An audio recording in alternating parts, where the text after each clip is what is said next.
আমরা গতকালকে একটা শো করছিলাম, সেই শোয়ের শিরোনাম আমরা দিয়েছিলাম যে বেইচোনা বেইচোনা বন্ধু, এরকম একটা শিরোনাম দিয়েছিলাম। আজকে আমাদের শিরোনাম হচ্ছে ভোটের মাঠে জোটের খেলা। এবং জামাতের সাথে এনসিপির যে নির্বাচনী সমঝোতা, সেইখানে ৩০ জন নেতা চিঠি দিয়েছেন, আপনিও দিয়েছেন। কালকে আমাদের মুনিরা শারমিন কথা বলছিলেন এই জায়গায়, তা আপনার কাছ থেকে শুনতে চাই, এবং যেটি আব্দুল্লাহ ভাই অবশ্য একটু ভিন্ন অ্যানালাইসিস করছিলেন, যে বরং অকপটে নাহিদ ইসলাম বলেছেন যে নির্বাচনী বৈতরণী পার হওয়ার জন্য, কিন্তু আপনারা তো সেটির সাথে একমত নয় নিশ্চয়ই। এবং এই যে আদর্শ এবং নীতি এবং কৌশলের জায়গা, মানে নীতিহীন কৌশল, সেটি আপনি বলবেন কিনা, বা আপনাদের যে আপত্তির জায়গা, আপনি এখনও এনসিপিকে প্রতিনিধিত্ব করছেন, মানে আপনাদের অবস্থানটা যদি পরিষ্কার করেন। ধন্যবাদ, সালাম এবং শুভেচ্ছা যারা শুনছেন তাদের সবাইকে। দেখুন, আমরা যেটা আপনি বলছিলেন যে নীতি এবং কৌশলের বিষয়টায়, আমরা আমাদের ওই পত্রে পরিষ্কারভাবে একটা জিনিস লিখেছিলাম যে আমাদের নীতির ভিত্তিতে কৌশল নির্ধারণ করা উচিত, কৌশলের জন্য আমাদের নীতি পরিবর্তন করা উচিত না।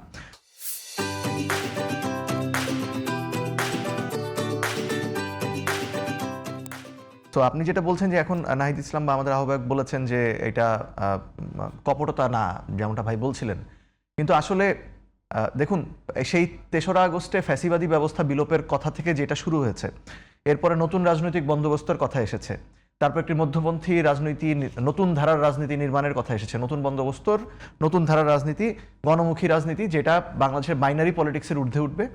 এবং তারপরে এসেছে আমাদের ৩০০ আসনে আমরা প্রার্থী দিব, আমাদের মুখ্য সমন্বয়ক নাসিরউদ্দিন পাটোয়ারি, এটা আমাদের দলীয় ফোরামে অত্যন্ত সমালোচিত হয়েছে, কিন্তু হয়তো তখন আমরা বাইরে বলিনি, কিন্তু উনি বলেছিলেন যে ৩০০-র মধ্যে ১৫০টা আসন আমরা পাবো। ওনার এই ধরনের ধারাবাহিকভাবেই ওনার এই ধরনের বক্তব্য আমরা পেয়েছি, যে বক্তব্যগুলো অনেক ক্ষেত্রেই আউটল্যান্ডিশ, অনেক ক্ষেত্রেই একটু ধরুন বাস্তবতার সাথে মেলে না, এবং অনেক জায়গা থেকেই মনে হয়েছে যে কিছুটা মনোযোগ আকর্ষণের বক্তব্য, তার চেয়ে যতটা না আসলে পলিটিক্যালি সাউন্ড বক্তব্য বলে মনে হয়েছে।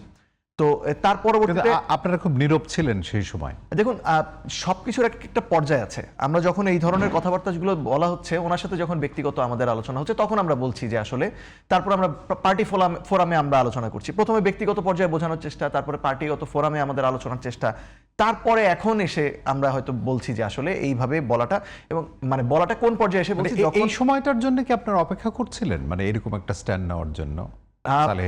এরকম মানে আপনি যদি দলের ভিতরে থাকেন, একটা সাংগঠনিক প্রক্রিয়া মেনটেন করা উচিত, যে আসলে সেটা তো আপনি মেনটেন এখন করছেন না।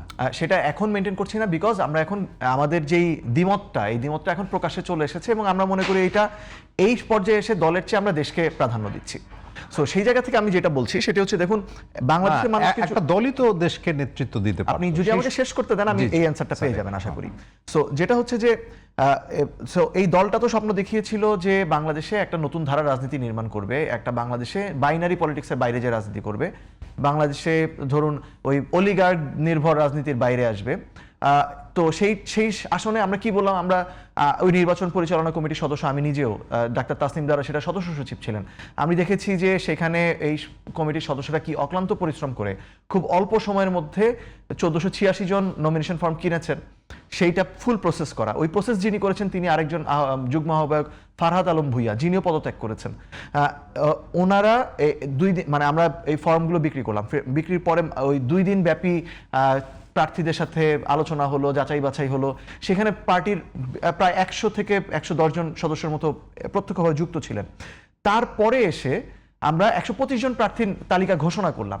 ঘোষণা করার পরে এসে যখন আমরা আবার একটা জোটে যাই, এবং এমন প্রোগ্রামও হয়েছে, এমন একটা ফোরামে আমাদের এই আহ্বায়ক এক সমন্বয়ক সভায় বলেছেন যে কোনো দলের সাথে আমরা যোগ দিব না, সো কারো এই 125 জনের আসলে জোটে গেলে তো ওই যে আসনটা হারানোর ঝুঁকি থাকে, সেটাও থাকবে না, এটাও আশ্বস্ত করা হয়েছে। এবং আমাদের আহ্বায়ক বলেছেন একটা স্ট্যাটাস দিয়ে যে সংস্কার প্রশ্নে জামায়াতের যে অবস্থান, সেখানে জামায়াত পরিষ্কারভাবে দ্বিচারিতা করেছেন। এটা আমার বক্তব্য না, এটা ওনার বক্তব্য। এবং তিনি বলেছেন যে জামায়াত এখানে একটা ছলচাতুরি করেছে পিআর ইস্যু নিয়ে। আমরা যেটা ভিতরে বা আমাদের মধ্যে আলোচনা ছিল যে পিআর ইস্যুটাতে বিএনপি হয়তো লোয়ার হাউস পিআরটা মেনে নিত, এমন একটা পর্যায়ে আমরা ছিলাম। কিন্তু তখন যখন জামায়াত কিছু দলের সাথে ঐকমত্য কমিশনে আলোচনা চলাকালীন তারা 2 হাউসে পিআর এর জন্য আন্দোলনে নেমে গেল, তখন বিএনপি হার্ডলাইনে চলে গেল, সো সংস্কারটা বাধাগ্রস্ত হলো। সো তখন আমাদের আহ্বায়ক তাদের এই সংস্কার নিয়ে অবস্থানের সমালোচনা করেছেন।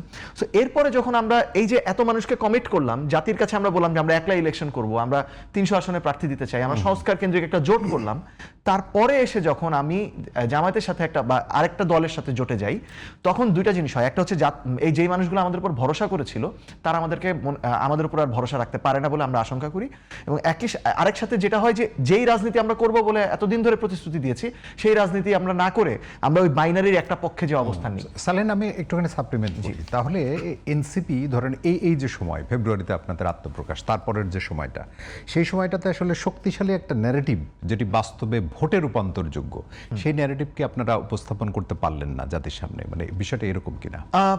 হ্যাঁ, কিছুটা এরকম মনে হতে পারে, এই ব্যর্থতা স্বীকার করতেই হবে। কেননা এই জায়গাটায় বিষয়টি হচ্ছে যে আমাদের ন্যারেটিভ নির্মাণের ক্ষেত্রে মানে এই যে বাইনারির বাইরে আপনি যাবেন, এটা তো খুব সরল একটি কথা, মানে এর মধ্যে অনেক গুরুতত্ত্ব আছে, কিন্তু এর বাইরে যে একটা ন্যারেটিভ তৈরি করা একটা রাজনৈতিক দলের আদর্শের হ্যাঁ, জায়গা, এই জায়গায় যেটা হচ্ছে কি আমাদের ক্ষেত্রে অনেক ক্ষেত্রে আমাদের শীর্ষ নেতারা তারা ন্যারেটিভ নির্মাণ করতে যে অনেক ক্ষেত্রে দুই পক্ষকেই সমানভাবে করা সমালোচনা করব এরকম একটা অবস্থান নিয়েছিলেন। কিন্তু আপনি যদি দেখবেন যে এর পরের সেকেন্ড বা আমরা দ্বিতীয় সারি তৃতীয় সারির যারা কেন্দ্রীয় কমিটির পরের সারির নেতারা, তাদের বক্তব্যে কিন্তু আপনি এক ধরনের কনসিস্টেন্সি পাবেন, এবং আমাদের ওই বক্তব্যগুলো যদি দেখেন তাহলে ওই জায়গায় দেখবেন যে আমরা কি কি পজিশনে অবস্থান নিয়েছি। আমরা মনে করি যে আমাদের দলের নাগরিক পার্টি আমাদের দলের নাম, আমরা নাগরিক অধিকার রক্ষা করা আমাদের প্রধান দায়িত্ব।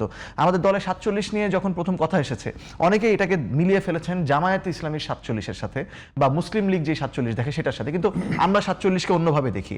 এই 47টা ঠিক মুসলিম জাতীয়তাবাদের লেন্সে দেখার চেয়ে এই জায়গা থেকে আমরা দেখেছি, বা ধর্মীয় দৃষ্টিভঙ্গিতে দেখার চেয়ে আমরা দেখেছি যে 47-এ বাংলাদেশের এই যে প্রজা যারা ছিল, যে প্রজার মধ্যে মুসলমানরা ছিলেন এবং একই সাথে নিম্নবর্গের হিন্দুরা ছিল, তাদের যে আত্মনিয়ন্ত্রণ অধিকারের একটা সংগ্রাম ছিল, তাদের অর্থনৈতিক স্বাধীনতার যে একটা সংগ্রাম ছিল, জমিদারি প্রথার বিরুদ্ধে যেই ধরুন দীর্ঘদিনের একটা লড়াই ছিল কৃষক প্রজা পার্টি থেকে শুরু করে, সেটাকে আমরা ধারণ করেছি। সেটার সাথে আমরা 71-এ আমরা যখন বলেছি যে শেখ মুজিবুর রহমান এককভাবে তিনি মানে মুক্তিযুদ্ধের আইকন না, তখন আমরা বলেছি যে এখানে তো আরো অনেকের অবদান রয়েছে।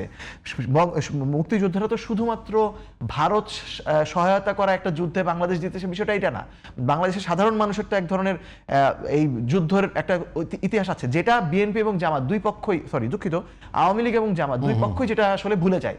তারা পুরোটাকেই হচ্ছে একটা ইন্টারন্যাশনাল গেমের পার্ট হিসেবে দেখে, এটা ভারত পাকিস্তান যুদ্ধ হিসেবে দুইটা দলই দেখে, একটা দল বন্ধু হিসেবে দেখে ভারতকে, আরেকটা দল শত্রু হিসেবে দেখে, কিন্তু এখানে বাংলাদেশের মানুষ যে আসলে মুক্তিযুদ্ধ করেছে সেটা দেখে না। সো এই জায়গা থেকে শুরু করে পরবর্তীতে আমরা চেয়েছিলাম যে দেখুন এখানে আইডেন্টিটি পলিটিক্সে না ঢুকতে, অর্থাৎ আমি কি আসলে বাঙালি নাকি আমি মুসলমান নাকি আমি আসলে কি, এই যে একটা আইডেন্টিটি নিয়ে বাংলাদেশের রাজনীতি এটা ধারাবাহিকভাবে বিএনপি আওয়ামী লীগ করে এসেছে, জামায়াত ইসলামী এখন করছে, ওইটার ঊর্ধ্বে উঠে আমরা দেশের মানুষকে ঐক্যবদ্ধ করার একটা রাজনীতি ন্যারেটিভ নির্মাণ করতে চেয়েছিলাম।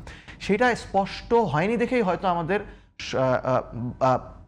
জনসমর্থনের জায়গা থেকে এক ধরনের হয়তো না, কিন্তু সেটি আসলে মূল জায়গাটা কি, মানে আপনাদের কেন্দ্রীয় নেতৃত্ব যদি আমি বলি, মানে তাদের সাথে আপনাদের যে বোঝাপড়া, এই যে আপনি যে ন্যারেটিভের কথা আজকে বলছিলেন 47 নিয়ে আপনাদের ভাবনার জায়গা, এই সময়ে কি আসলে সেটি জাতির কাছে পরিষ্কার হয়েছে? আপনি যে কথা বলছেন মানে সেইভাবে কি ছিল?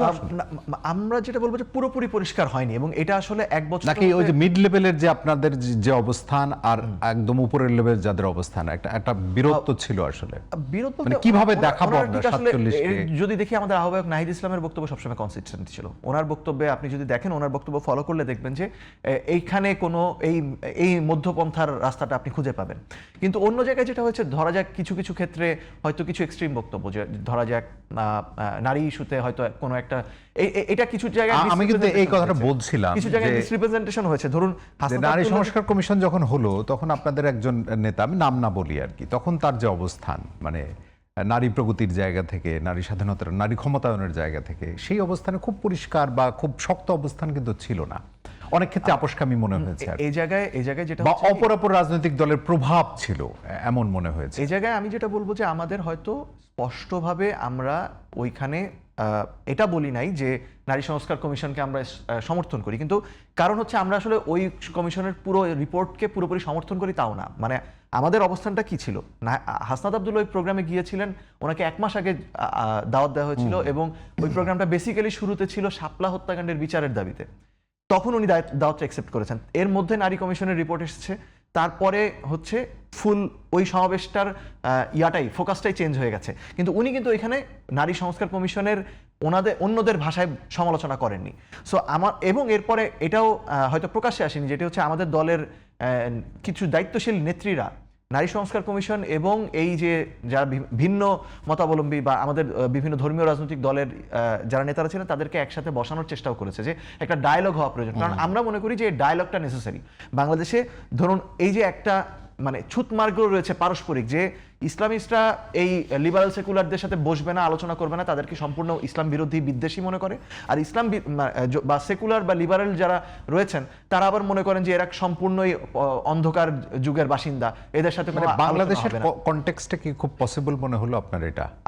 কিন্তু এই চেষ্টাটা তো করতে হবে। এই চেষ্টাটা যদি না করি তাহলে তো আসলে আমাদের মধ্যপন্থার রাজনীতিটাও তৈরি হবে না, এবং একই সাথে আমাদের যেই সাংঘর্ষিক রাজনীতি মানে বিভাজনের রাজনীতি আমরা গত 15 বছর দেখেছি, আমাদের ডায়ালগটা প্রয়োজন যে we can agree to disagree, আমরা একে অপরের সাথে কথা বলতে পারি, পারস্পরিক সমালোচনা করতে পারি, তারপরে আমরা হয়তো যদি অ্যাগ্রি না করতে পারি বলতে পারি যে আমরা ডিসঅ্যাগ্রি। একদম পরিষ্কার।